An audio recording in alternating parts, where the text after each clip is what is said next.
My dear student, कैसे हैं आप सभी लोग। उम्मीद करते हैं कि आप सभी लोग बहुत ही अच्छे से होंगे और एग्ज़ाम का प्रिपरेशन काफ़ी ज़ोरों शोरों से कर रहे होंगे, क्योंकि आपका एग्ज़ाम का डेट भी आ गया है। चलिए, जैसा कि आप सभी लोग जानते हैं कि पिछला वीडियो में हम लोगों ने सेक्शन बी के बारे में चर्चा किए थे। आज हम लोग सेक्शन सी के बारे में सभी प्रश्नों को बारीकी से देखेंगे, है ना, और उसको बनाने का खुद से कोशिश करेंगे।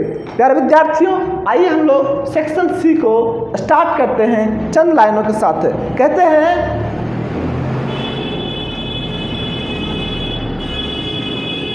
चलिए स्टार्ट करते हैं हम लोग चंद लाइनों के साथ।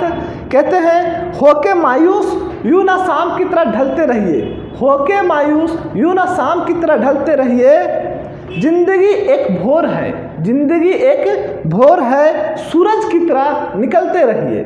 जिंदगी एक भोर है, जरा गौर कीजिएगा, जिंदगी एक भोर है, सूरज की तरह निकलते रहिए, है ना। ठहरोगे एक पांव पर तो थक जाओगे।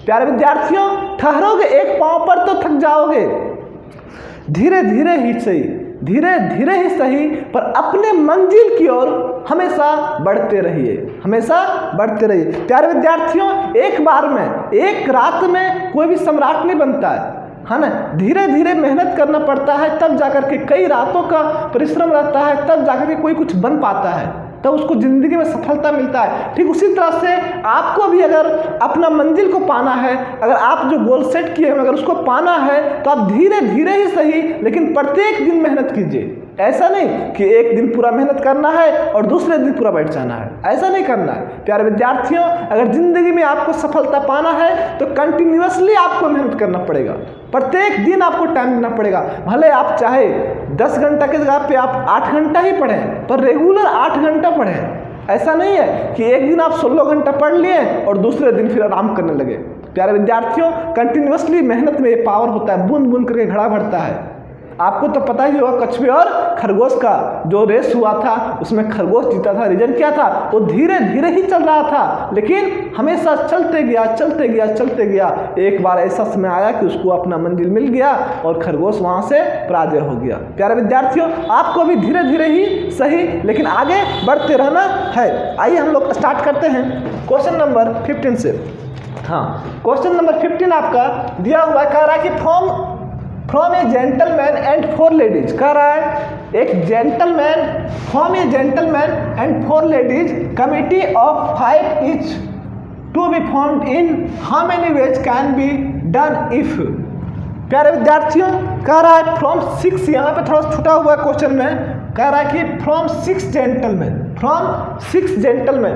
तो यहाँ पे दिया हुआ है आपका नंबर ऑफ जो जेंटलमैन है वो आपका 6 दिया हुआ है और 4 लेडीज है। 6 जेंटलमैन है और क्या है, 4 आपका लेडीज है। आपको कह रहा है कि 5 का फॉर्म कीजिए, मतलब दोनों को लेकर के 5 का निर्माण करना है, मतलब 5 का एक कमेटी बनाना है। 5 का क्या करना है आपको? एक कमेटी बनाना है, 5 का एक सदस्य। जिस तरह से हम लोग बात करें कि अगर यहाँ पे अगर खिलाड़ी का बात करें तो टोटल 11 खिलाड़ी को सिलेक्ट करने रहता है। हो सकता है कि 11 खिलाड़ी की जगह पे आपके पास कभी कभी उपलब्ध कितना रहे, 22 खिलाड़ी, 23 खिलाड़ी, लेकिन सिलेक्ट कितना करना है? 11 खिलाड़ी। उसी तरह से यहाँ देखो 6 जेंटलमैन है और 4 क्या है, लेडीज है। 6 जेंटलमैन है और 4 क्या है, लेडीज है। तो एक कमेटी का संगठन बनाना है। क्या बनाना है? कमेटी का संगठन। कितना आदमी का? 5 आदमी का। 5 आदमी का एक कमेटी का क्या होना चाहिए? संगठन होना चाहिए। तो कितने तरह से आप सिलेक्ट कर सकते हैं?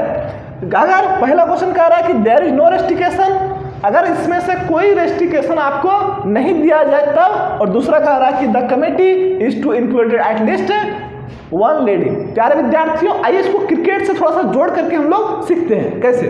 कह रहा है कि अगर 6 आपके पास बैट्समैन हो, ध्यान दीजिएगा थोड़ा सा, अगर आपके पास 6 क्या है, बैट्समैन है और 4 अगर बॉलर मान ले, आपके पास 4 क्या है, बॉलर है, तो 6 बैट्समैन 4 बॉलर, आपको एक टीम बनाना है। क्या बनाना है? टीम। कितना प्लेयर का?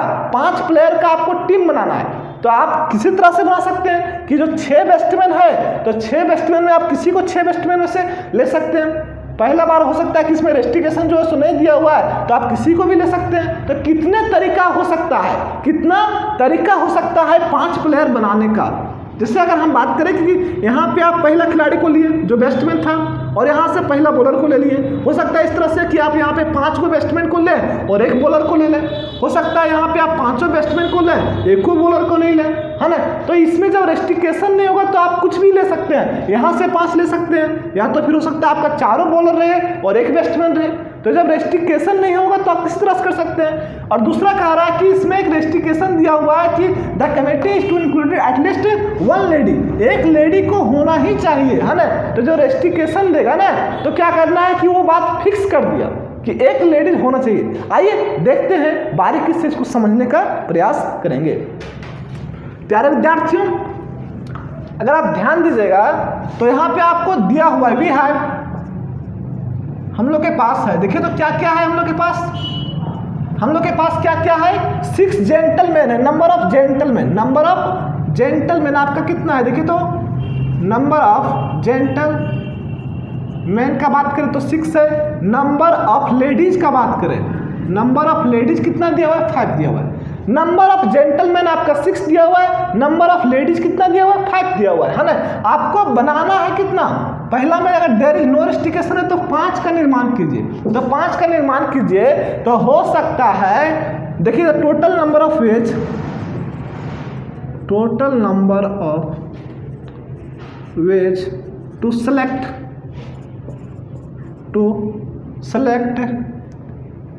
5 to form 5 committee to select total number of ways that committee can be formed. Total number of ways that committee can be formed. Committee can be formed. प्यारे विद्यार्थी थोड़ा ध्यान दीजिएगा, कह रहा है कि टोटल नंबर ऑफ वेज, मतलब टोटल नंबर ऑफ वेज क्या हो सकता है, किसको बनाने के लिए, उस कमेटी को बनाने के लिए। तो यहाँ पे देखिए थोड़ा सा ध्यान दीजिएगा इसको कि यहाँ पे आपका दिया हुआ है 6, तो 6 में से आप किसी को भी चुन सकते हैं ना। तो 6 में से आप यहाँ पे क्या कर सकते हैं, किसी को भी चुन सकते हैं। टोटल नंबर का अगर बात करें तो आपको सिलेक्ट कितना करना है, 5 करना है। तो यहाँ पे देखिए ये 6 में से आप किसी को सिलेक्ट कर सकते हैं और 4 लेडीज हैं, तो 6 और 4 कितना हो गया, 10 हो गया। टोटल कितना हो गया, 10 को में आपको बनाना कितना है, 5 का। तो आप 10 में से क्या कर सकते हैं, 5 को सिलेक्ट कर सकते हैं। 10 में से क्या कर सकते हैं, 5 को किसी को भी सिलेक्ट कर लीजिए। 4 लेडीज है, 6 जेंटलमैन है, टोटल कितना हुआ 10। आपको सिलेक्ट कितना करना है, 5, मतलब 5 आदमी का क्या बनाना है, कमेटी बनाना है। तो 10 में से 5 को सिलेक्ट कीजिए। अब इसके बारे में तो पता है क्या हो जाएगा, 10 का फैक्टोरियल बाई 10 माइनस 5 का फैक्टोरियल और 5 का फैक्टोरियल। पिछला क्लास में बताए थे, फैक्टोरियल का कंसेप्ट लगाए यहाँ पे। अब क्या हो जाएगा देखो तो 10 into 9 into 8 into 7 into 6 into 5 का factorial, that is equal to 5 का factorial 5 into 4 into 3 into 2 into 1। 5 factorial से 5 फैक्टोरियल कैंसिल होगा, 5 से काट दीजिए, क्या कटेगा 5 2 जा 10 और 2 से 2 कैंसिल आउट होगा। अब 4 से काटिए, 4 2 जा 8 और 3 से 3 2 जा 6। आपके पास क्या बचा, आपके पास है 9, 2 है, 7 है, 2 है, 7 है और 2 है, बस इतना ही है ना। अब यहाँ से मल्टीप्लाई कर दीजिए, 9 से 63, 63 दूनी 163 दूनी 18, 9 दूनी 18, 7 दूनी 14। अच्छा एक बार और कर लेते हैं ना, 18 into 14 that is equal to 252। बात क्लियर है, यहाँ पे कितना आ गया 252। तो 252 तरीका से हम लोग क्या कर सकते हैं, इस कमेटी का गठन कर सकते हैं। आपके पास टोटल नंबर ऑफ वेज जो होगा वो कितना होगा, 252 तरीका होगा किसको, इस कमेटी को गठन करने का। चलिए आगे बढ़ते हैं। क्वेश्चन नंबर आपका पहला था, अब हम लोग बात करते हैं क्वेश्चन नंबर दूसरा की ओर, है ना। सेकेंड क्वेश्चन की ओर बढ़ते हैं। थोड़ा सा इसको मिटाते हैं क्योंकि जगह स्पेस कम है। चलिए इसको मिटाते हैं, थोड़ा सा आप लोग उतार लीजिएगा। दूसरा क्वेश्चन आपका कह रहा है, दूसरा क्वेश्चन कह रहा है कि the committee is to included at least 1 lady, कह रहा है कि कम से कम एक लेडीज होना चाहिए। मतलब जो आप कमेटी बैठा रहे हैं ना उसमें एक लेडीज होना चाहिए। अब एक लेडीज होना चाहिए तो क्या कर दिया, कंपलसरी कर दिया ना छोटका। अब देखो यहाँ पे कह रहा है कि एक लेडीज जब होना चाहिए, तो थोड़ा सा इसका रफली हम लोग देखते हैं, उसके बाद आगे बढ़ते हैं। एक टेबल हम लोग देखते हैं, एक हम लोग टेबल देखेंगे, फिर आगे बढ़ेंगे हम लोग।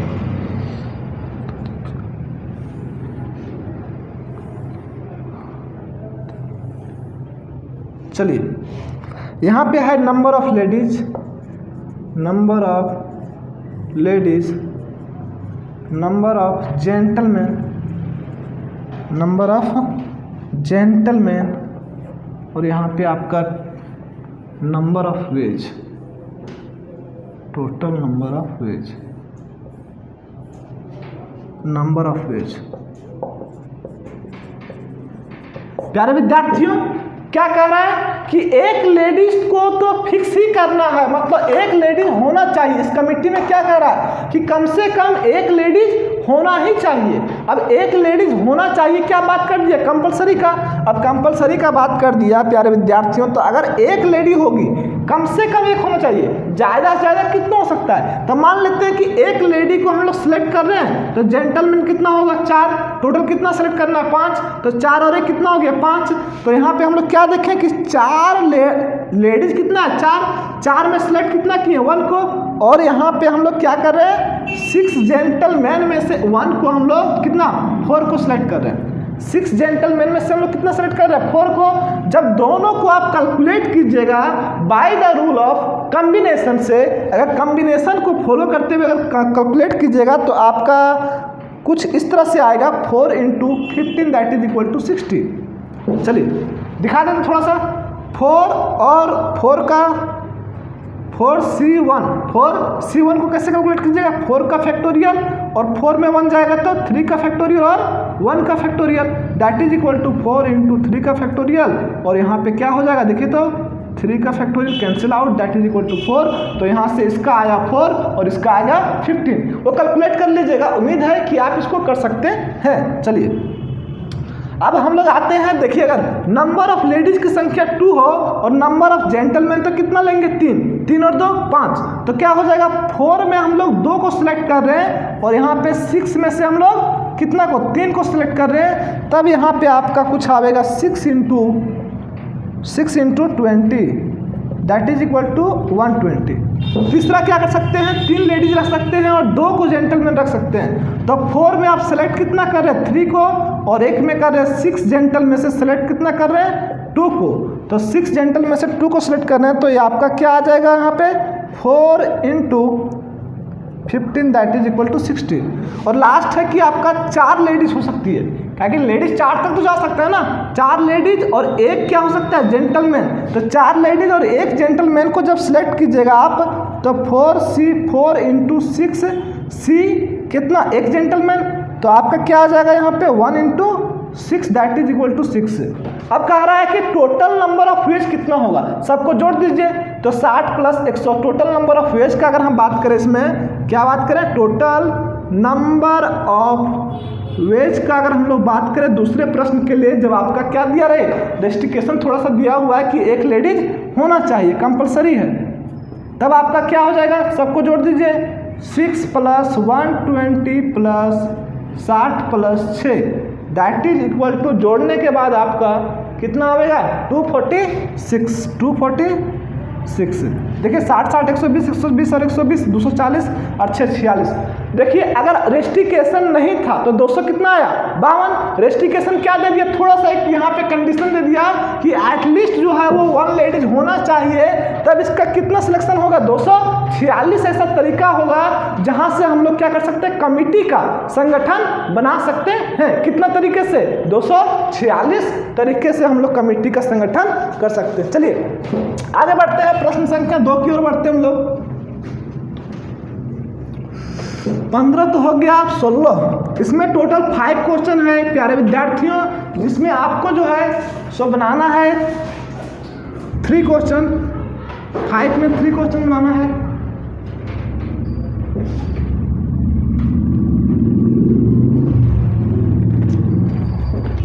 फाइव में आपको, आइए बढ़ते हैं हम लोग प्रश्न संख्या 16 की ओर। प्रश्न संख्या 16 कह रहा है कि find the sum of find the sum of three numbers in GP is 56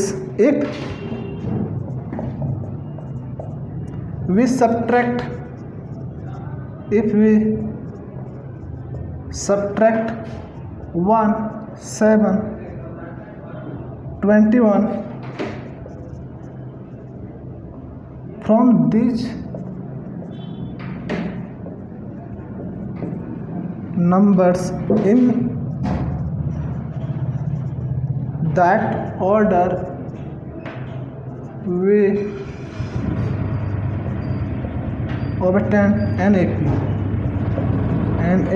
Find the numbers.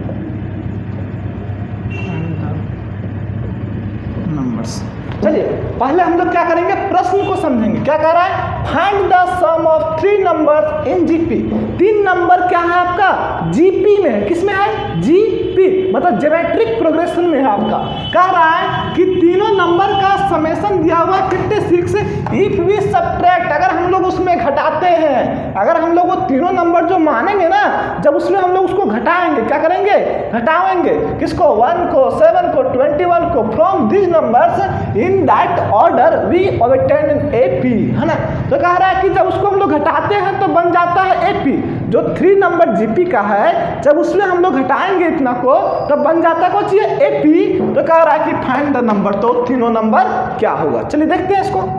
प्रश्न बढ़िया है, 5 नंबर के लिए है, अच्छा क्वेश्चन है। देखिए क्या कह रहा है कि लेट करते हैं हम लोग 3 नंबर जो होगा जीपी में, क्या क्या लेट कर सकते हैं, ये ए आर और a r square r in GP. अब 3 नंबर मान लिए, 1 2 3 नंबर, तीनों नंबर किस में है, जीपी में है। तो कह रहा है अकॉर्डिंग टू क्वेश्चन, अगर क्वेश्चन का बात करें, क्या कह रहा है क्वेश्चन कि इसका समेशन जो है वो कितना दिया हुआ, 56 दिया हुआ, मतलब a plus a r square is equal to 56। अब यहाँ से क्या कॉमन कुछ ले सकते हैं, देखिए तो ये बराबर कॉमन ले सकते हैं, तो 1 plus r square is equal to बात करें तो 56। इक्वेशन पहला बन गया आपका। फिर दूसरा केस में क्या कह रहा है कि अगर ये तीनों नंबर्स में हम लोग इसको हम लोग घटा रहे हैं तो क्या बन जा रहा है, एपी बन जा रहा है। मतलब अकॉर्डिंग टू क्वेश्चन, अगेन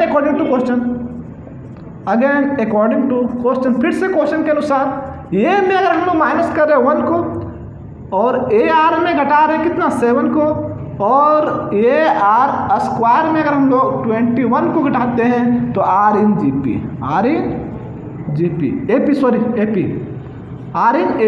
तो एपी में बन जाता है। तो एपी में बनता है तो प्यारे विद्यार्थियों, एपी में कॉमन डिफरेंस सबका बराबर होता है। एपी में क्या होता है, कॉमन डिफरेंस सबका बराबर होता है। तो मतलब दूसरा टर्म में पहला टर्म घटाएंगे तो बराबर, तीसरा टर्म में दूसरा टर्म घटाएंगे तो दोनों क्या होगा, इक्वल होगा। तो ए आर माइनस 7 और माइनस होगा a minus 1, that is equal to a r square minus 2, और माइनस होगा ए आर माइनस 7। चलिए ए आर माइनस 7 माइनस ये minus plus 1, a r square minus 2 minus a r और minus plus हो जाएगा। Calculate केवल किए हुए हैं। चलिए अब कुछ यहाँ से घटाइए, थोड़ा सा कुछ घटेगा का, -7 में से +1, सबको एक साइड ले आएंगे। फिर आगे हम लोग ए आर -6 होगा और माइनस ये that is equal to a r square. Calculate कीजिए यहाँ पे -ए आर, 7 में 2 जाएगा तो 5 बचेगा, +5। अब क्या कीजिए, इसको उधर ले जाइए, इसको उधर ले जा रहे हैं तो ए आर स्क्वायर, ए आर यहाँ भी है और ए आर यहाँ भी है ना, तो ए आर इधर प्लस में उधर गया तो माइनस में हो जाएगा, +5 इधर होगा तो +6 हो जाएगा, और कुछ बच गया का प्लस ये दैट इज इक्वल टू 0। चलिए कैलकुलेट करते हैं इसको, ए r square minus a r, और यहाँ पे क्या बच गया आपका, यहाँ पे आपका क्या बच गया, -2AR हो जाएगा ना, -2AR। 6 और 5 क्या हो जाएगा, 11। उससे पहले हम लोग ये लिख लेते हैं, 6 और 5 11, इसको इधर ले जाएंगे तो -11 हो जाएगा। चलिए यहाँ से देखिए ये कॉमन ले सकते हैं आप, तो a को कॉमन लीजिएगा तो r² -2r और +1 दैट इज इक्वल टू -11। इसको इक्वेशन सेकंड मान लीजिए। इसको क्या कीजिए आप लोग, इक्वेशन सेकंड मान लीजिए। कोई दिक्कत यहाँ तक? यहाँ तक कोई दिक्कत किसी को भी नहीं होना चाहिए। उम्मीद करते हैं कि यहाँ तक किसी को भी दिक्कत नहीं होना चाहिए, कहीं मिस्टेक नहीं ना हुआ है।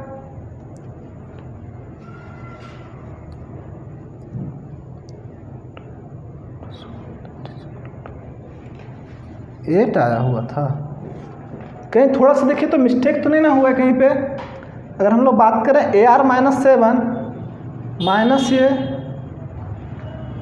21, और थोड़ा सा ध्यान दीजिएगा यहाँ पे क्या था, लास्ट टर्म आपका 21 था, तो यहाँ 21 होगा तो 21 यहाँ भी होगा। 21 में से अगर 7 जाएगा, 21 में से कितना जाएगा, 7 जाएगा तो आपका कितना बचेगा, माइनस में बचेगा ना। -21 में से 7 जाएगा तो 14 बचेगा। अब यहाँ पे -14 हो जाएगा, तो कितना के जगह पे -14 होगा, अगर बात करें तो 5 के जगह पे क्या हो जाएगा, -14। दैट मीन्स क्या बचेगा, -8 इधर बचेगा, तो उधर जाएगा तो +8 हो जाएगा। चलिए ये आएगा, थोड़ा सा देख लीजिएगा, इसमें कैलकुलेशन थोड़ा मिस्टेक था, यहाँ पे 21 था जिसको नहीं लिखे हुए थे। चलिए यहाँ तक हो जाने के बाद हम लोग क्या करेंगे कि दूसरा इक्वेशन और पहला इक्वेशन को हम लोग डिवाइड करेंगे। क्या करेंगे, हम लोग डिवाइड करेंगे इक्वेशन फर्स्ट को बाय इक्वेशन सेकंड से। डिवाइडिंग इक्वेशन पहला बाय इक्वेशन दूसरा।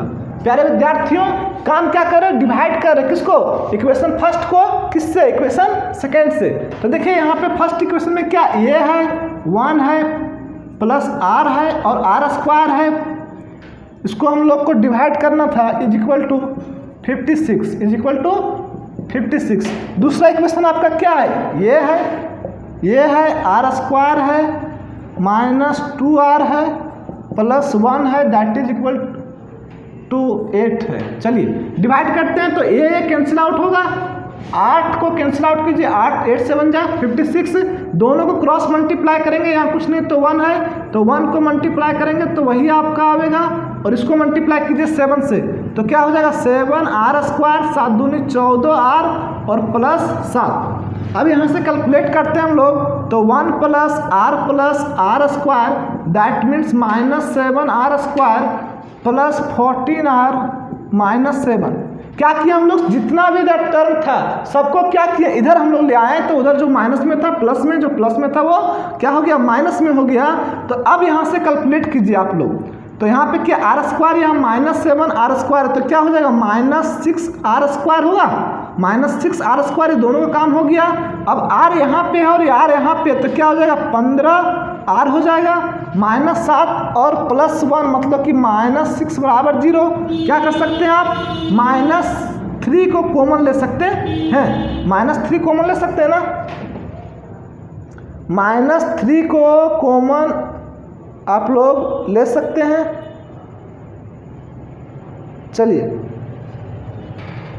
चलिए कोशिश करते हैं -3 को कॉमन लेने के लिए, तो -3 कॉमन लीजिएगा तो क्या बचेगा आपके पास, 2r² + 5r - 2 is equal to 0। इसको उधर ले जाइएगा तो आपके पास मेनली क्या रिजल्ट आएगा, 2r² + 5r - 2 = 0। अब क्या करेंगे, यहाँ से देखिए क्वाड्रेटिक इक्वेशन आया, क्या आ गया, क्वाड्रेटिक इक्वेशन। अब क्वाड्रेटिक इक्वेशन को सॉल्व करने के लिए आपके पास 2 मेथड है, चाहे तो गुणनखंड विधि लगाइए, या तो फिर फैक्टराइजेशन मेथड, या तो फिर आपका x का जो फार्मूला था। चलिए फैक्टराइजेशन से बनाइएगा तो क्या हो जाएगा, देखिए तो 2r² + 2 प्लस क्या हो सकता है, आप 2 दूनी 4 5 मतलब 2 मल्टीप्लाई करने पर -5 आना चाहिए ना, मल्टीप्लाई करने पर आपको यहाँ पे थोड़ा सही से कैलकुलेट किए थे, -3 कॉमन लिए, क्या बच गया 2r²। यहाँ पे आपका माइनस होगा प्यारे विद्यार्थियों, और यहाँ पे आपका प्लस होगा। थोड़ा मिस्टेक काहे करते हो। चलिए अब क्या कीजिए आप लोग, यहाँ पे 3 मतलब कि 2 दूनी 4, -4 और -4r और -r+2 बराबर 0 हो जाएगा। चलिए अब क्या करते हैं हम लोग, 2r को कॉमन लेते हैं, क्या बचेगा आपके पास, देखिए तो 2r को कॉमन लिए तो r बचेगा, r-2 हो जाएगा -1 और r-2 = 0। दैट मीन्स क्या बचा आपके पास 2r-1 और एक हो जाएगा r-2 = 0। इसीलिए r बराबर क्या हो जाएगा 1/2 और r बराबर 2 हो जाएगा। चलिए r का यहाँ पे 2 वैल्यू आया आपके पास, एक आया 1/2 और दूसरा आया r का वैल्यू 2। तो यहाँ से आपका r का मान 2 मान निकला r के। अब हम लोग क्या करेंगे, पुट करेंगे r का जो भी वैल्यू होगा। प्यारे विद्यार्थी ध्यान दीजिएगा, r का जो 2 वैल्यू आया इसको हम लोग क्या करेंगे, पुट करेंगे कहाँ पे, इक्वेशन फर्स्ट में। तो वहाँ से a का मान निकलेगा, a और r का जब मान निकल जाएगा तो मेरा यहाँ से नंबर्स निकल जाएगा। चलिए कैलकुलेट करते हैं हम लोग, थोड़ा सा मिटाते हैं इसको, थोड़ा सा मिटाते हैं हम लोग, है ना। चलिए फ्रॉम इक्वेशन फर्स्ट से, अगर पहला इक्वेशन से ही बात करें हम लोग, फ्रॉम इक्वेशन फर्स्ट से अगर हम लोग बात करें फ्रॉम इक्वेशन फर्स्ट से, तो देखिए क्या करेंगे, इक्वेशन फर्स्ट में पुट करेंगे। फर्स्ट में क्या करेंगे हम लोग, पुट करेंगे किसका मान, r का मान 1/2 एक साइड, और यहाँ भी देखिए फ्रॉम इक्वेशन फर्स्ट से यहाँ भी आप क्या कीजिए, पुट कीजिए r का मान 2। अब देखिए यहाँ पे इक्वेशन फर्स्ट आपका ही है, तो इसमें देखिए a है × 1 प्लस r के जगह पे क्या बैठाना 1/2 प्लस 1/2 का होल स्क्वायर मतलब 1/4 दैट इज इक्वल टू 56। अब क्या आएगा यहाँ पे देखिए तो a आएगा, इसको कैलकुलेट करते थोड़ा सा, एलसीएम 4 आ जाएगा आपका, एलसीएम क्या आएगा 4 आएगा, क्या हो जाएगा यहाँ पे 4 + 2 + 1 दैट इज इक्वल टू 56। तो ये 4 2 6 7, तो यहाँ पे देखिए 7/, क्या आ गया 4, ये × 7/4 that is equal to 56 8 time. तो a इज इक्वल टू क्या आ गया यहाँ पे 32, और यहाँ पे क्या आएगा a का मान देखते हैं, इक्वेशन फर्स्ट आपका यही वाला है, यही ना इक्वेशन फर्स्ट है। तो यहाँ पे क्या हो जाएगा, ये 1 प्लस r का वैल्यू 2 है, तो 2 प्लस 2 दूनी 4 दैट इज इक्वल टू 56, 4 2 6 1 7। तो a × 7 that is equal to, a को काटेंगे 8 टाइम्स में तो a इज इक्वल टू 8। अब यहाँ पे देखिए 2 अलग अलग केस बना, 2 क्या बना, अलग अलग केस बना। क्यों बना, क्योंकि r का आपका 2 वैल्यू आया, एक 2 आया और दूसरा 1/2 आया। तो दोनों का जो नंबर्स भी जो होगा, मतलब जो नंबर्स आप लिए हुए हैं वो क्या होगा, 2 अलग अलग नंबर्स होगा। तो यहाँ पे देखिए हम लोग यहीं पे लिखते हैं थोड़ा सा, अब यहाँ पे हम लोग मिटाते हैं थोड़ा सा इसको, इधर 2 अलग अलग केस बन रहा है ना। तो 2 अलग अलग केस बन रहा है, तो देखिएगा प्यारे विद्यार्थियों, 2 अलग अलग जब केस बना तो दोनों में अलग अलग क्या होगा, वैल्यू भी आएगा। केस फर्स्ट में अगर हम लोग बात करें, केस पहला में बात करें कि इफ अगर a का वैल्यू आपका 32 रहे एंड r बराबर क्या रहे 1/2, a का वैल्यू 32 और r का वैल्यू 1/2, तो आपका नंबर्स क्या होगा, देन आपका नंबर क्या होगा, a बराबर नंबर्स क्या है, ये r है और ये r² है। तो a के जगह पे क्या है आपका 32 है, और a और r को मल्टीप्लाई कीजिए तो 32 को हाफ से मल्टीप्लाई करेंगे तो कितना आ जाएगा 16 और हाफ का स्क्वायर। ध्यान दीजिएगा इधर, अगर a हो गया ar हो गया, ar² अगर निकालने बोले तो ar² क्या आ सकता है, देखिए तो a का जगह पे आपका 32 है और r का स्क्वायर मतलब 1/4 मतलब कितना होगा 8 होगा। तो यहाँ पे क्या आ जाएगा 8, मतलब जो नंबर आया पहला केस में वो 32 16 और 8, पहला केस में आपका नंबर क्या आ गया 32 16 और 8। केस 2 में आते हैं हम लोग, केस दूसरा में आते हैं, इफ अगर हम लोग a का मान कितना ले लें 8 ले लें एंड आर का मान क्या ले लें 2 ले लें, तो क्या आ जाएगा देन नंबर जो होगा वो क्या है ए है, तो ए के जगह पे क्या 8 है। अब ए आर, तो ए आर मतलब 8 को मल्टीप्लाई करेंगे 2 से 16 होगा, फिर क्या हो जाएगा ए आर स्क्वायर 2 दूनी 4 को मल्टीप्लाई कीजिए 8 से क्या हो जाएगा 32 होगा। प्यारे विद्यार्थियों उम्मीद करते हैं कि क्लियर हो गया। अगर थोड़ा सा समझते हैं इसको फिर से, क्या कह रहा था कि find the sum of 3 numbers, 3 number दिया था, तीनों का सम जो है सो आपका दिया हुआ है और तीनों नंबर किस में आपका जीपी में है, तो सम दिया हुआ है। पहले हम लोग कंसिडर किए कि 3 नंबर यहाँ पे ले लिए, फिर क्या किए अकॉर्डिंग टू क्वेश्चन समेशन किए थे, फिर यहाँ पे एक और कंडीशन दिया था कि अगर हम लोग तीनों नंबर्स में अगर घटाते हैं इसको तो क्या बन जाता है जीपी बन जाता है। फिर जीपी का कंडीशन को यूज करके हम लोग क्या किए वहां से ए और आर का मान निकाले, ए और आर का मान निकल गया, तो आर का वहां चूंकि 2 मान निकला तो ए का भी 2 मान निकलेगा, तो उसी के आधार पे हम लोग क्या किए प्यारे विद्यार्थियों कि 2 अलग अलग केस में हम लोग फाइंड आउट किए, 2 अलग अलग नंबर्स यहाँ पे बना। चलिए आगे बढ़ते हैं हम लोग क्वेश्चन नंबर 17 की ओर। क्वेश्चन नंबर 17 की ओर हम लोग बढ़ते हैं।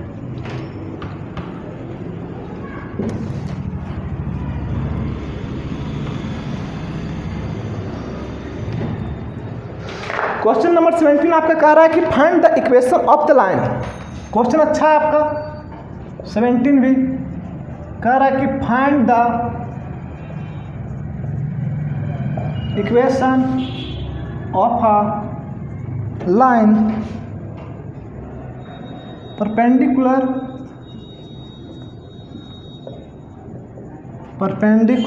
To the line, perpendicular to the line. Equation आपका दिया हुआ है x - 7y + 5 that is equal to 0 and having x intercept form, and having x intercept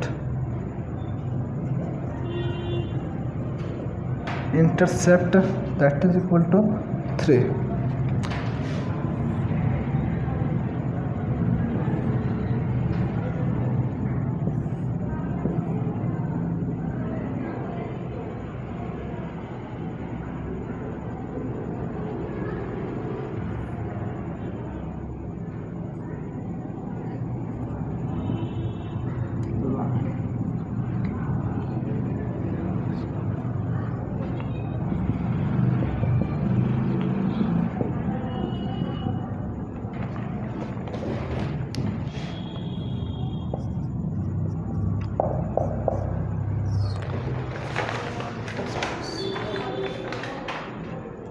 चलिए प्यारे विद्यार्थियों पहले प्रश्न को समझेंगे हम लोग। क्या कह रहा है find the equation of A line, एक लाइन का इक्वेशन निकालने के लिए आपको बोल रहा है। क्या कह रहा है कि परपेंडिकुलर टू द लाइन इतना and having the x intercept जो है सो आपका 3 दिया हुआ है।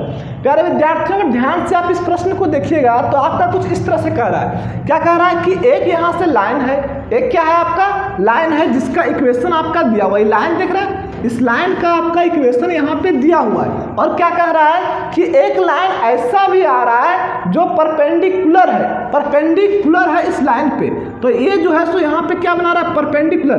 देखिए इस लाइन पे अगर बात करें तो परपेंडिकुलर बहुत सारा होगा, अगर यहाँ भी होगा तो भी परपेंडिकुलर, इस पे भी देखिए अगर ऐसे आ रहा होगा तो भी परपेंडिकुलर, ऐसे भी आ रहा होगा तो भी परपेंडिकुलर, तो इस लाइन पे बहुत सारा परपेंडिकुलर होगा।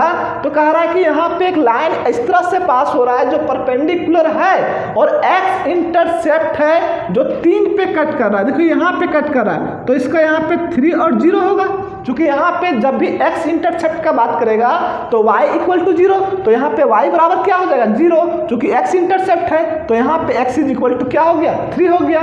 चलिए आज हम लोग इसी को सॉल्व करेंगे, अभी हम लोग इसी को सॉल्व करेंगे प्रश्न को। इसमें आपको निकालने क्या बोला है, इसमें आपको निकालने के लिए बोल रहा है इक्वेशन ऑफ लाइन।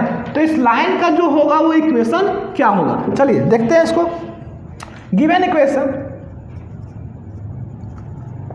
इक्वेशन आपका इक्वेशन दिया हुआ है। क्या इक्वेशन दिया हुआ है देखिए तो x - 7y + 5 बराबर 0 दिया हुआ है।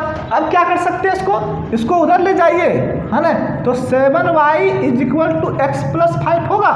y इज इक्वल टू क्या हो जाएगा 1/7x प्लस 5/7 हो जाएगा। देखिए तो हो जाएगा। यहाँ तक किसी को डाउट नहीं होना चाहिए। इक्वेशन पहला इसको मान लेते हैं, इसको बहुत अच्छा तरह से लाइव क्लास में बताया गया था। और हम लोग जानते हैं वी नो दैट हम लोग जानते हैं एक बात को और प्यारे विद्यार्थियों कि y इज इक्वल टू क्या होता है, equation of line y is equal to mx plus c होता है। तो अगर दोनों इक्वेशन को ध्यान से देखिएगा तो यहाँ पे देखिए जहाँ पे m है तो वहाँ पे क्या आ गया आपका 1/7 आ गया। तो m क्या होता है, स्लोप ऑफ लाइन। m क्या होता है, स्लोप ऑफ लाइन। प्यारे विद्यार्थियों m यहाँ आपका स्लोप ऑफ लाइन है। क्या है, स्लोप ऑफ लाइन है। तो यहाँ से आपका m का वैल्यू निकल जाएगा क्या, m इज इक्वल टू क्या बोल दिया, कितना है। देखिए तो दोनों इक्वेशन को पहले कंपेयर कीजिए from equation first and second से, फ्रॉम इक्वेशन पहला और इक्वेशन दूसरा को। अगर पहला और दूसरा इक्वेशन को ध्यान से देखिएगा तो क्लियर एक बात पता चल रहा है कि आपका जो m का वैल्यू है वो क्या है 1/7 है, 1/7 है। तो चूंकि ये पहला लाइन का था तो इसका पहला लाइन का स्लोप को हम लोग m1 मान लें। पहला लाइन के स्लोप को हम लोग क्या कर दिए, m1 कर दिए। तो m1 इज इक्वल टू क्या आ गया 1/7 आपका यहाँ पे मिल गया। प्यारे विद्यार्थियों अगर हम लोग बात करें तो क्वेश्चन कह रहा है कि दोनों लाइन जो है वो आपस में क्या है, परपेंडिकुलर है। क्या है आपका, परपेंडिकुलर है। तो परपेंडिकुलर है तो इसमें क्या होगा m1 into m2 is equal to -1, m1 into m2। According to question का अगर हम लोग बात करें तो क्वेश्चन जो कह रहा है क्या कह रहा है कि लाइन पहला L1 परपेंडिकुलर है L2। तो इस दैट इज हम लोग कह सकते हैं कि दोनों स्लोप का मल्टीप्लिकेशन -1 के बराबर होगा। अब m1 आपका निकल चुका है कितना 1/7 into m2 is equal to -1। तो m2 इज इक्वल टू क्या हो जाएगा -7 होगा। जब मल्टीप्लाई होगा तो उधर जाएगा, तो डिवाइड में उधर जाएगा तो मल्टीप्लाई में हो जाएगा। तो m2 क्या निकल गया -7। और आपका दिया हुआ and x intercept, and x intercept is equal to क्या दिया हुआ आपका 3 दिया हुआ है। x इंटरसेप्ट आपका क्या दिया हुआ है 3 दिया हुआ है। चलिए प्यारे विद्यार्थियों जब x इंटरसेप्ट दिया हुआ है तो मतलब कहीं ना कहीं x इंटरसेप्ट कर रहा होगा। तो x इंटरसेप्ट के लिए इक्वेशन आप लोग को बताए हुए थे और उसी का इक्वेशन पूछ रहा है। इक्वेशन पूछ किसका रहा है, लाइन आपका दूसरा का। तो लाइन दूसरा क्या कर रहा है, x पे इंटरसेप्ट कर रहा है। तो वी नो दैट, थोड़ा सा लिखेंगे, we know that the equation of x intercept form, we know that the equation of x intercept is आपका x इंटरसेप्ट का अगर हम लोग बात करें इक्वेशन का तो क्या होता है y is equal to m x minus d, y is equal to m x minus d. m क्या है आपका स्लोप है, m क्या है स्लोप है किसका, दूसरा स्लोप। यहाँ पे दूसरा लाइन का है तो यही ना आखिर लाइन क्या कर रहा है, इंटरसेप्ट कर रहा है। अब जब ये लाइन इंटरसेप्ट कर रहा है तो इसका स्लोप लेंगे। इसका स्लोप क्या माने थे हम लोग m2 माने थे। तो m2 बराबर क्या आया -7। तो y is equal to -7x minus डी। अब d क्या होता है आपका x इंटरसेप्ट को ही तो d कहते थे। तो d बराबर क्या दिया हुआ 3।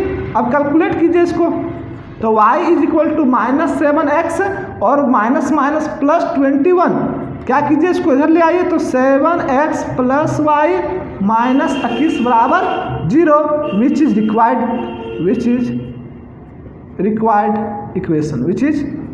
Required equation. देखिए यही इक्वेशन आपको निकालना बोला था किसका, लाइन दूसरा का इक्वेशन क्या होगा। क्या करना था इसमें विद्यार्थियों, थोड़ा सा फिर से रिकॉल करेंगे इसको। क्या कह रहा था कि आपका दिया हुआ है सब कुछ, क्या दिया हुआ था, एक लाइन का इक्वेशन दिया हुआ था। ये लाइन जो आपका देख रहे हैं इसका इक्वेशन दिया हुआ था और दूसरा लाइन आपका कह रहा था कि इस पे परपेंडिकुलर है, इस पे क्या है परपेंडिकुलर है। तो आप इसका जो है सो इक्वेशन को निकालिए, इसका इक्वेशन निकालिए और आपका एक एक्स इंटरसेप्ट भी दे दिया हुआ था। प्यारे विद्यार्थियों किए क्या हम लोग कि इस इक्वेशन को लेकर के चले तो हम लोग जैसा कि लाइन का इक्वेशन जानते हैं y equal to mx plus c, दोनों इक्वेशन को कंपेयर किए तो यहाँ पे m का वैल्यू निकल गया, मतलब स्लोप निकल गया आपका L1 का, पहला लाइन का स्लोप निकल गया।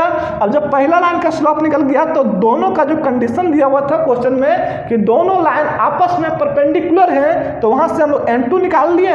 और जैसे आपका m2 निकल गया तो हम लोग क्या किए, m1 और m2 पता है और यहाँ पे x इंटरसेप्ट मतलब d पता है। तो यहाँ पे देखिए लाइन 2 का, जब लाइन 2 का आपको स्लोप पता है और d पता है तो आपका यहाँ से क्या निकल गया, x इंटरसेप्ट निकल गया। चलिए आगे बढ़ते हैं हम लोग क्वेश्चन नंबर 18 की ओर।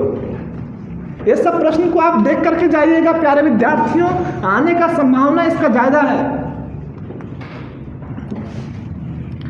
इस तरह का प्रश्न दरअसल प्रत्येक एग्जाम में झारखंड बोर्ड जब पिछला, अगर हम लोग बात करें 2019 और 19 से पहले, तब भी वहाँ भी पूछा करते थे। चलिए आगे बढ़ते हैं क्वेश्चन नंबर 18 की ओर। अच्छा सा क्वेश्चन है, प्यारा सा क्वेश्चन है, कह रहा है find the equation of the circle. Find the equation of the circle, find the equation of the circle of the circle with radius 5, with radius 5 whose center lies on x-axis, and passes through x-axis and passes through the point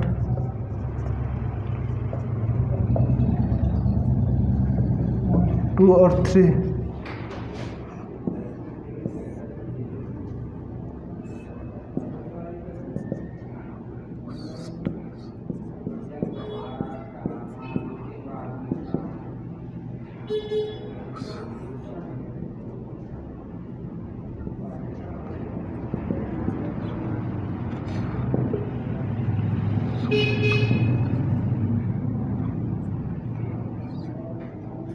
चलिए पहले हम लोग क्या करेंगे, प्रश्न को समझेंगे। क्या कह रहा है आपका प्रश्न, कह रहा है आपका प्रश्न कि find the equation of a circle.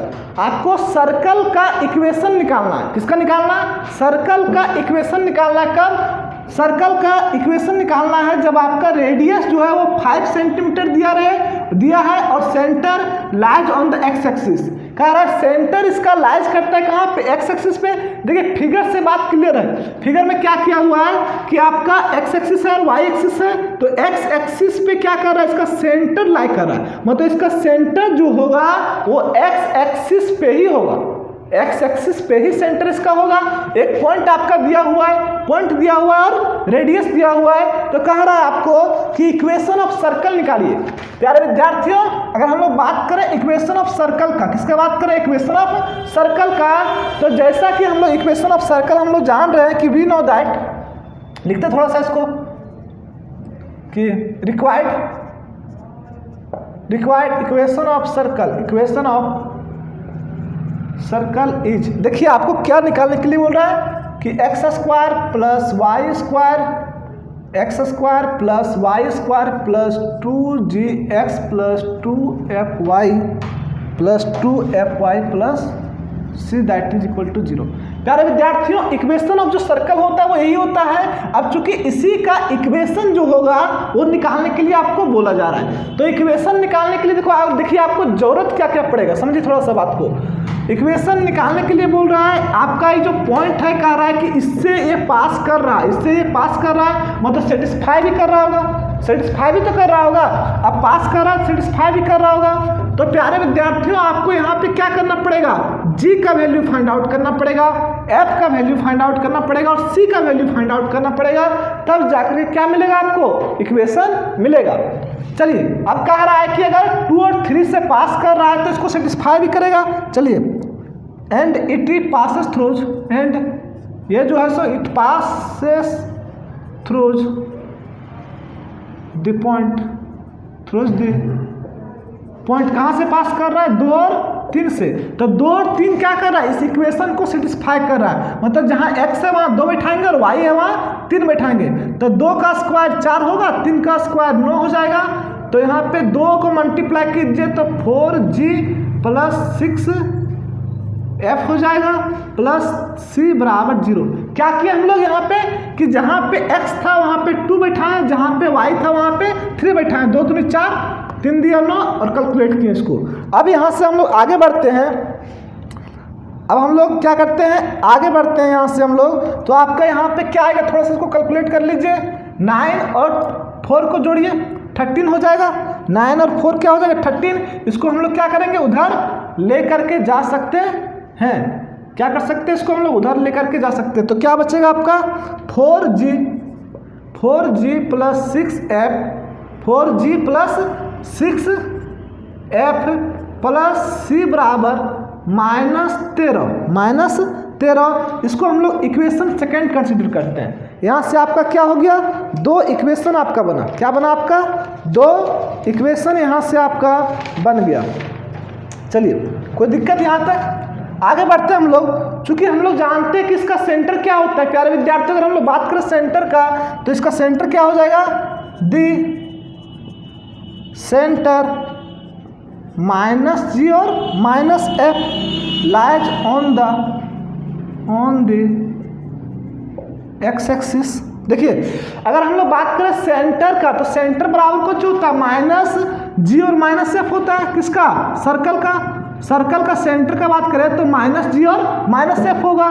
तो जो -g है और -f है वो लाई कहाँ पे कर रहा है, x एक्सिस पे लाई कर रहा है। तो x एक्सिस पे लाई कर रहा है, इसीलिए हम लोग यहाँ पे लिख सकते हैं प्यारे विद्यार्थियों कि यहाँ पे जब x एक्सिस का लाई कर रहा है तो g का कुछ न कुछ तो मान होगा, लेकिन f का मान क्या हो जाएगा, 0 हो जाएगा। तो दैट इज, इसीलिए हम लिख सकते हैं कि -f इज इक्वल टू 0। तो इसी को हम लोग बोलेंगे कि f बराबर क्या आ गया, 0। अब f बराबर यहाँ पे क्या आ गया आपका, 0 आ गया। अब ध्यान दीजिएगा थोड़ा सा प्यारे विद्यार्थियों, अब यहाँ से आप थोड़ा सा ध्यान दीजिए कि आपका रेडियस दिया हुआ है, रेडियस दिया हुआ है। तो सर्कल ऑफ रेडियस में आप लोग का रेडियस का फॉर्मूला बताए थे, वी नाउ, हम लोग जानते हैं वी नाउ दैट, है ना, कि रेडियस निकालने के लिए फॉर्मूला क्या था आपके पास, g² plus f² minus c, g² plus f² minus c that is equal to. अब देखिए यहाँ पे रेडियस क्या दिया हुआ है, 5 दिया हुआ है ना, तो 5 दिया हुआ है तो 5 का स्क्वायर कर दीजिए। तो 5 का स्क्वायर दोनों साइड कर रहा है स्क्वायर, तो यहाँ पे क्या हो जाएगा, g² plus f² minus c। क्यों हुआ, दोनों का स्क्वायर जब किए हैं तो ये रूट हट जाएगा और 5 का स्क्वायर हो गया। अब देखिए क्या आएगा जगह आपका, g² plus f² minus c is equal to 25। कोई दिक्कत यहाँ तक, यहाँ तक कोई दिक्कत है। अब चूंकि f का वैल्यू क्या निकाले, 0। अब f का यहाँ पे 0 बैठा सकते हैं ना, तो यहाँ पे 0 बैठा दीजिए ना, तो क्या बच जाएगा आपके पास, g² माइनस c बराबर 25, माइनस c बराबर 25। तो यहाँ से आप c का भी तो मान निकाल सकते हैं, c इज इक्वल टू क्या हो जाएगा, g² माइनस 25, g² माइनस 25। इसको हम लोग मान लेते हैं इक्वेशन 3। कोई दिक्कत, यहाँ तक तो दिक्कत नहीं हो गया होगा। चलिए यहाँ पे आप लोग हम लोग क्या क्या काम किए कि यहाँ पे आपका पहला जो सेटिस्फाई कर रहा था तो सेटिस्फाई करवाएं, तो सेटिस्फाई जैसे करवाएं तो यहाँ से क्या आया, कुछ कैलकुलेट किए तो कुछ इस तरह से आया जिसको हम लोग इक्वेशन 2 माने। फिर f का वैल्यू चूंकि यहाँ पे क्या कर रहा है, x एक्सिस पे लाई कर रहा है, तो x एक्सिस पे लाई कर रहा है तो x का कुछ ना कुछ वैल्यू होता है, y का तो क्या होता है 0, तो इसीलिए यहाँ पे minus f is equal to क्या हो गया 0, that is f equal to 0। फिर रेडियस निकालना है तो रेडियस में क्या था आपका r दिया हुआ था, कैलकुलेट किए तो यहाँ पे c का मान निकला। अब चलिए हम लोग आगे बढ़ते हैं, चूंकि c का मान निकल गया तो यहाँ पे देखते हैं थोड़ा सा फ्रॉम इक्वेशन 2 से। अब इक्वेशन 2 में क्या करेंगे हम लोग, इक्वेशन 2 में जो है सो c का मान बिठा देंगे और f का मान बिठा देंगे तो g का मान निकल जाएगा। c का वैल्यू और f का वैल्यू जब बिठा देंगे तो वहाँ से g का मान निकलेगा फ्रॉम इक्वेशन 2 से, फ्रॉम इक्वेशन 2 से। अब इक्वेशन 2 क्या है देखिए, तो आप लोग थोड़ा सा देखिए 4g है, 4g प्लस 6 इंटू एफ के जगह पे क्या है 0 और प्लस c के जगह पे क्या है g² माइनस 25, तो यहाँ पे क्या हो जाएगा g² माइनस 25 बराबर 0, दैट इज इक्वल टू क्या हो जाएगा g² प्लस 4g माइनस 25 बराबर 0। यही ना आपका आएगा। देखिए तो g² माइनस 4g, ओ सॉरी 0 नहीं था इधर ना, 13 था इधर, माइनस 13 था इधर, तो यहाँ भी क्या होगा माइनस 13। इसको इधर ले आते हैं ना थोड़ा, इसको इधर ले आओ तो इधर क्या हो जाएगा प्लस 13 बराबर 0। तो क्या आ जाएगा g² प्लस 4g माइनस क्या हो जाएगा आपका 12 हो जाएगा। जब 25 में 13 घटाएंगे तो 12 आएगा। चलिए यहाँ तक दिक्कत है किसी को? यहाँ तक किसी को दिक्कत है तो बोलो, नहीं तो फिर आगे कैलकुलेट करते हैं हम लोग। चलिए अगला स्टेप हम लोग बढ़ते हैं। क्या कह रहा है कि g² प्लस 4g माइनस 12। देखिए तो g² को g² लिख सकते हैं, 4g को क्या लिख सकते हैं 6g माइनस 2g, तो गुना करने पर 12g² भी आ जाएगा माइनस 12 इज इक्वल टू 0। अब क्या कर सकते हैं, g को कॉमन ले लीजिए, g प्लस 6 हो जाएगा, माइनस 2 को कॉमन ले लीजिए तो g plus 6 that is equal to 0। तो g प्लस 6 और क्या हो गया g माइनस 2, तो g का यहाँ पे 2 मान आएगा। यहाँ पे g का कितना मान आएगा, इसीलिए g इज इक्वल टू क्या हो जाएगा आपका, देखिए तो एक 2 होगा और एक क्या होगा माइनस 6 होगा। प्यारे विद्यार्थी एक 2 होगा और दूसरा क्या होगा माइनस 6 होगा। अब यहाँ से g का मान चूंकि 2 निकल गया, g का मान निकल गया, f का मान निकल गया, तो यहाँ पे एक c का मान रह गया था ना, तो c का मान हम लोग यहाँ से हम लोग निकाल सकते हैं। c का मान क्या कर सकते हैं हम लोग यहाँ से निकाल सकते हैं, कहाँ से इक्वेशन 3 से, फ्रॉम इक्वेशन 3, फ्रॉम इक्वेशन तीसरा।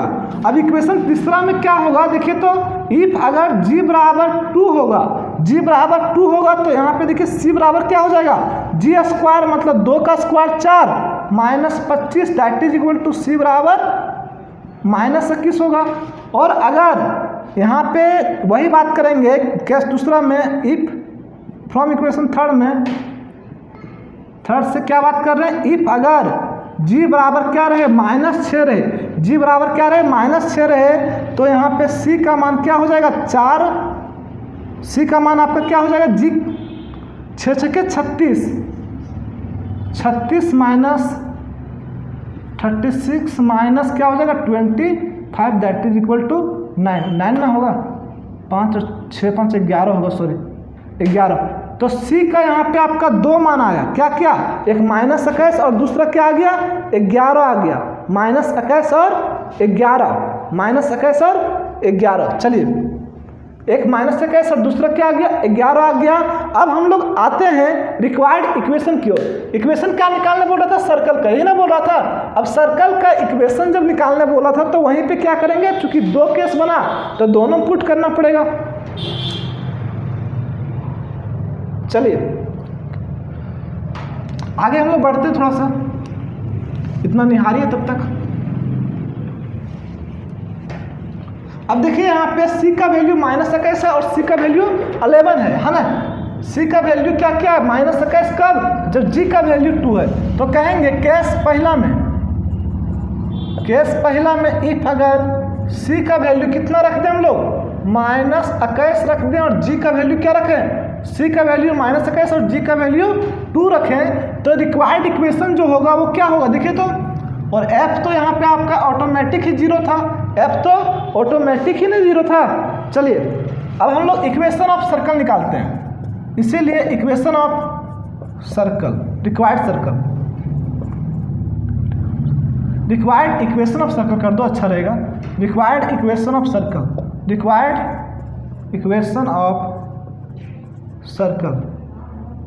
सर्कल का रिक्वायर्ड इक्वेशन CIRCLE। चलिए क्या है आपका, देखिए तो x², तो x² रहेगा प्लस y² का y² रहेगा प्लस 2g के जगह पे क्या है आपका 2 है, तो 2 इंटू 2 मतलब 2 into 2x plus 2 into f के जगह पे 0 इंटू y प्लस c के जगह पे क्या है आपका minus 21 that is equal to 0। थोड़ा इसको कैलकुलेट कीजिए, x² plus y² plus 4x plus 0 हो जाएगा ना, तो 0 को लिखो या ना लिखो इधर आने तो 0 plus minus 21 that is equal to 0 और that is equal to x² plus Y square plus 4x minus 21 बराबर 0। एक इक्वेशन आपका ये होगा, एक इक्वेशन आपका ये होगा, और दूसरा इक्वेशन क्या होगा आपका कि अगर इफ हम लोग मान लेते हैं कि c का मान जो होगा, c का मान क्या है 11 है, c का मान क्या है, दूसरा कंडीशन में केस 2 में आते हैं हम लोग, केस दूसरा में आते हैं कि इफ अगर c का मान आपका 11 है और क्या दिया हुआ है g का मान, c का मान 11 है और g का मान कितना लिए हुए हैं -6 और f का मान तो 0 था। चलिए अब आते हैं फ्रॉम इक्वेशन फर्स्ट से। इक्वेशन फर्स्ट क्या था आपका, रिक्वायर्ड इक्वेशन था, required equation of a circle. Circle का क्या निकाल रहे हैं हम लोग, रिक्वायर्ड इक्वेशन निकाल रहे हैं। देखिए एक्स स्क्वायर है तो एक्स स्क्वायर का X square plus Y square का वाई स्क्वायर प्लस क्या है 2gx, तो 2g कितना आपका -6, तो प्लस माइनस माइनस हो जाएगा 12x और 2fy, तो ये तो 0 हो जाएगा, और c के जगह पे क्या है आपका 11 है, तो प्लस 11 बराबर 0। तो यही आपका दो इक्वेशन आएगा, दोनों इक्वेशन को चाहिए, रिक्वायर्ड है। प्यारे विद्यार्थियों इस प्रश्न को हम लोग देखें कि यहाँ से क्या था आपका, एक एक्स एक्सिस है एक वाई एक्सिस है, यहाँ पे एक सर्कल का निर्माण हो रहा है। जो सर्कल का जो निर्माण हो रहा है तो वो जो पास करता है वो सेटिस्फाई करता है किसको, इस इक्वेशन को, इक्वेशन ऑफ सर्कल को क्या कर रहा है, सेटिस्फाई कर रहा है। कौन सा, एक पॉइंट, और रेडियस दिया हुआ और सेंटर का रहा है कि एक्स एक्सिस पे लाई कर रहा है। तो इक्वेशन ऑफ सर्कल निकालिए, क्या बोला, इक्वेशन ऑफ सर्कल निकालिए। तो इक्वेशन ऑफ सर्कल हम लोग जानते हैं कि यही ना होता है। अब यहाँ से हम लोग को जी फाइंड करना था, एफ और सी, और इसी में बैठाना था। तो जी एफ और सी फाइंड करने के लिए हम लोग क्या किए थे कि यहाँ पे हम लोग इस पे पहले सेटिस्फाई करवाए, एक इक्वेशन आया था आपका, फिर वहाँ से उसको इवेलुएट किए, उसके बाद हम लोग जी एफ और सी का मान निकाले। चलिए अब लास्ट क्वेश्चन है आपका क्वेश्चन नंबर 19, उसके और बढ़ते हैं हम लोग। क्वेश्चन नंबर 19 प्रोबेबिलिटी से है, शायद क्वेश्चन नंबर 19 आपका प्रोबेबिलिटी से है, वो भी क्वेश्चन शायद अच्छा दिया हुआ है, 5 मार्क्स में है आपका क्वेश्चन। कह रहा है क्वेश्चन नंबर 19 कह रहा है कि इफ यदि A and B, if A and B are two events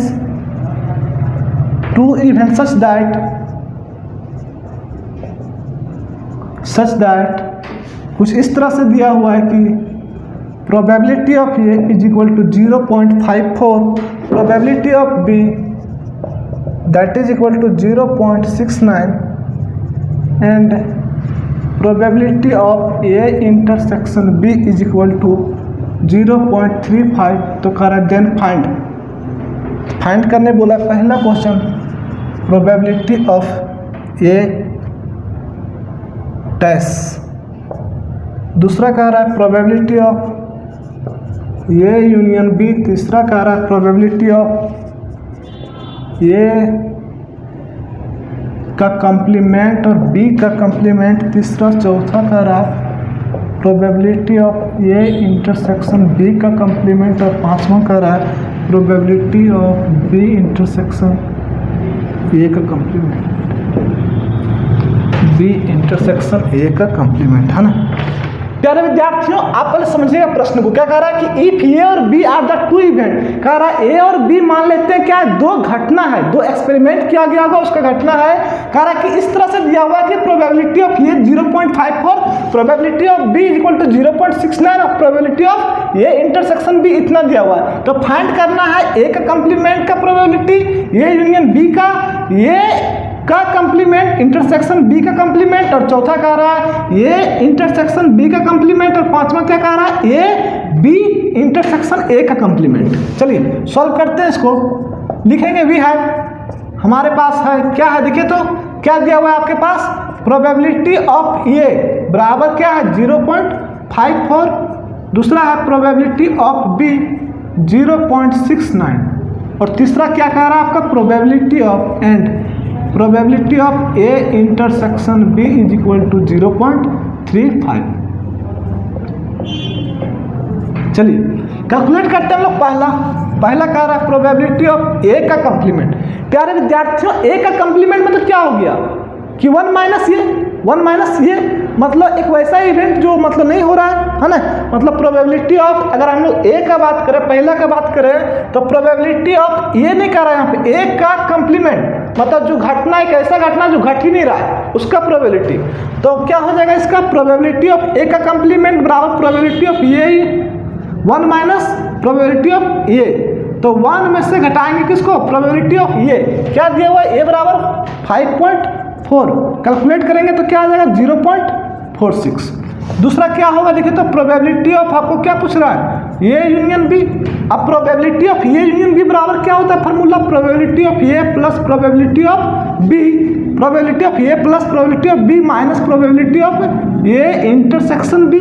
अब प्रोबेबिलिटी ऑफ ए आपका दिया हुआ है कितना, 0.54 प्लस प्रोबेबिलिटी ऑफ बी कितना दिया हुआ है 0.69 minus probability of A intersection B बराबर 0.35।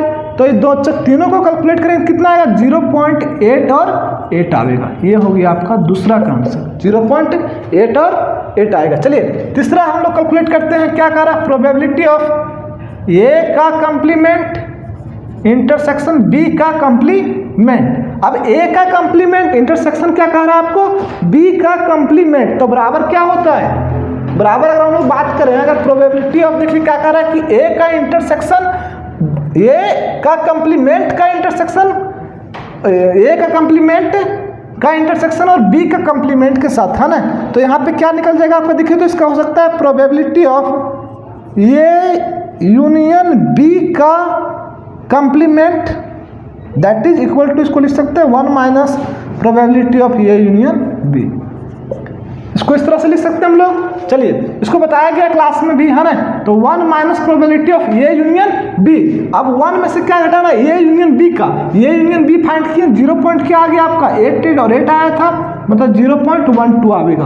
और लास्ट क्वेश्चन आपका कह रहा है, लास्ट नहीं सेकेंड लास्ट है, probability of A intersection B का कंप्लीमेंट। इस बात को पहले समझिए थोड़ा सा, यहाँ से देखिए, यहाँ से अगर हम लोग बात करें, ए और बी दो सेट है, ए और बी क्या है आपका, दो सेट है। तो यही ना कहते थे ए इंटरसेक्शन बी, ये इंटरसेक्शन बी यही ना था। तो कह रहा है कि ये इंटरसेक्शन बी का कंप्लीमेंट, ये इंटरसेक्शन बी का कंप्लीमेंट आपको निकालने बोला है। मतलब कौन चीज, कि प्रोबेबिलिटी ऑफ, बात करें तो probability of A minus probability of ये इंटरसेक्शन बी। समझिएगा, जो ए का प्रोबेबिलिटी होगा, ए का जो प्रोबेबिलिटी होगा, जब उसमें हम लोग इसका ए इंटरसेक्शन बी को घटा देंगे। प्यारे विद्यार्थियों को ध्यान से देखिएगा, क्या कर रहा है, ए इंटरसेक्शन बी का कंप्लीमेंट, है ना। तो कह रहा है कि ए इंटरसेक्शन बी का कंप्लीमेंट मतलब क्या समझे, कि ए इंटरसेक्शन बी को क्या कीजिए, प्रोबेबिलिटी ऑफ ए में घटा दीजिए, तो आपका इसका प्रोबेबिलिटी निकल जाएगा, इसका प्रोबेबिलिटी आपका निकल जाएगा। चलिए वही काम करेंगे, प्रोबेबिलिटी ऑफ ए आपका दिया हुआ था, क्या दिया हुआ था 0.54 और ये इंटरसेक्शन बी आपका कितना है, देखिए तो 0.35 क्या आ जाएगा, देखिए तो हटाने के बाद 14 में से 5 जाएगा, 14 में से 5 तो 9 5 14, 4 में से 3 1, 0.19 और लास्ट क्वेश्चन आपका है पांचवा, probability of B intersection A का कंप्लीमेंट। देखिए अब क्या कर रहा है, बी इंटरसेक्शन ए का कंप्लीमेंट, मतलब क्या करेंगे, बी में से क्या करेंगे, कि बी में से ए इंटरसेक्शन बी को घटाएंगे। प्रोबेबिलिटी ऑफ बी में, मतलब पूरा में बी में ये इंटरसेक्शन बी को अगर हम लोग घटा देते हैं तो निकल जाएगा। चलिए प्रोबेबिलिटी ऑफ क्या, B minus probability of A intersection B. अब बी कितना था, प्रोबेबिलिटी ऑफ बी का बात करें, दिया हुआ 0.69 को घटा रहे हैं आप लोग, किससे से, 0.35 से घटाइए, 9 में 5 जाएगा तो 4 और 6 में 3 गया तो 6 में 3 गया मतलब 3 बचेगा, 0.34। चलिए यहाँ पे आपका सेक्शन सी खत्म होता है प्यारे विद्यार्थियों। Thank you for watching my video. वैसे विद्यार्थी जो नए जुड़े हुए हैं सब्सक्राइब कर ले चैनल को, ताकि हमारा वीडियो आप तक सबसे पहले पहुंचे। और जो भी आपको परेशानी हो आप लोग कमेंट करके अपना कमेंट जो है सो छोड़ सकते हैं। और इसी तरह हमारे साथ जुड़े रहिए। आर्यभट्ट मैथमेटिक्स सेंटर हजारीबाग आप सभी लोगों का तहे दिल से हार्दिक अभिनंदन करता है। Thank you for watching my video.